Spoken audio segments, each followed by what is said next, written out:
Well, thank you, Morgan and Bob, for your important work on addressing this opioid crisis. And look, the opioid crisis is a direct result of President Biden's open borders. The border crisis has led to many other crises, but especially when we see this infusion of drugs coming across our southern border. Border Patrol agents will tell you it's a direct result of the open borders, but it's also made every community in America a border town now because the crisis at the border is affecting every community in America. There is not a district of all 435 House members that haven't been affected by deaths from opioids that are coming across the border.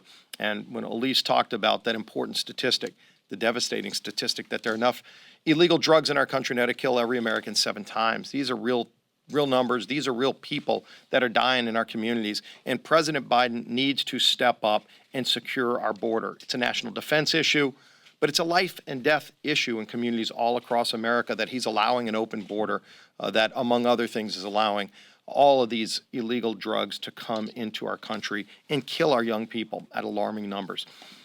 I do want to point out something important that happened last night, and that was the passage of the National Defense Authorization Act.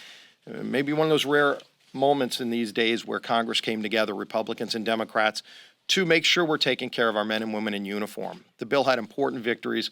I want to applaud Mike Rogers, our ranking member, for helping secure some of those important wins, including a pay raise for our troops that's much needed, especially in these days of high inflation. It affects our men and women in uniform, and there was a pay raise for our troops that was included in that bill, along with some other important victories. So, it gets lost a lot of times when we're having these big battles over big issues that we were able to come together last night for our men and women in uniform.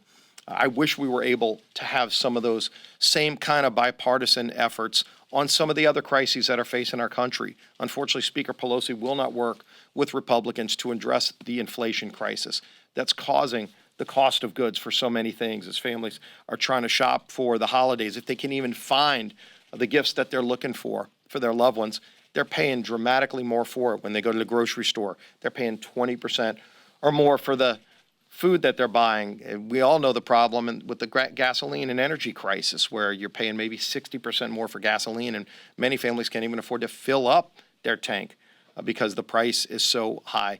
President Biden has created these crises, and it's affecting hardworking families all across the country. Congress needs to be dealing with these crises, and it's a shame that Speaker Pelosi won't bring any bills to the floor to address those many crises. In fact, they're going in the opposite direction by continuing to bring bills to spend trillions more dollars, as we saw with the bill last week, to continue raising taxes and spending more money that is driving inflation even higher.